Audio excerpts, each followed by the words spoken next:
Scroll ചെയ്ത് ഇവിടെ വരെ എത്തിയല്ലേ? എത്രയോ കണ്ടന്റ്സ് ആണ് നമ്മൾ ഡെയിലി കാണുന്നത്. നിങ്ങൾക്കും ഇതുപോലെ കണ്ടന്റ് ക്രിയേഷൻ ചെയ്യാൻ താല്പര്യമുണ്ടോ? അതിനാദ്യം കണ്ടന്റ് ക്രിയേഷൻ എന്താണെന്നും അവരെന്താണ് ചെയ്യുന്നതെന്നും മനസ്സിലാക്കണം. യൂട്യൂബിലൂടെയോ ഇൻസ്റ്റഗ്രാമിലൂടെയോ അല്ലെങ്കിൽ ബ്ലോഗിലൂടെയോ വീഡിയോ അല്ലെങ്കിൽ ഓഡിയോ അല്ലെങ്കിൽ എഴുത്തായിട്ടോ നമ്മളൊരു ഇൻഫർമേഷൻ ഓഡിയൻസിലേക്ക് എത്തിക്കുന്നതിനെയാണ് കണ്ടന്റ് ക്രിയേഷൻ എന്ന് പറയുന്നത്. ഇത് ചെയ്യുന്നവരെ നമ്മൾ കണ്ടന്റ് ക്രിയേറ്റേഴ്സ് എന്ന് വിളിക്കും. കണ്ടന്റ് ക്രിയേഷൻ ഇന്നൊരു കരിയറാണ്. ഒരു കണ്ടന്റ് ക്രിയേറ്റർ ആകാൻ ആദ്യം നമ്മൾ ഏത് കാറ്റഗറിയിലുള്ള കണ്ടന്റ്സ് ആണ് ചെയ്യാനുള്ളതെന്ന് ചൂസ് ചെയ്യണം. അതായത് മീഡിയ, എഡ്യൂക്കേഷൻ, എന്റർടൈൻമെന്റ് അങ്ങനെ ഏത് കാറ്റഗറി വേണമെങ്കിലും ചൂസ് ചെയ്യാം. ഇതിലൂടെ നമുക്ക് നമ്മുടെ ഓഡിയൻസിനെയും സെലക്ട് ചെയ്യാൻ കഴിയും. പിന്നെ വേണ്ടത് ഒരു സ്റ്റൈലാണ്.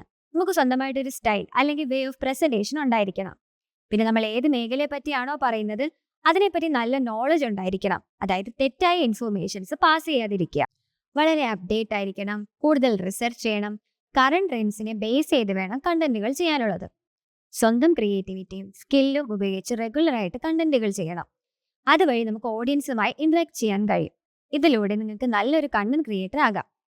അപ്പോൾ എങ്ങനെ? നാളെ തൊട്ട് കണ്ടന്റ് ക്രിയേഷൻ തുടങ്ങുമല്ലേ?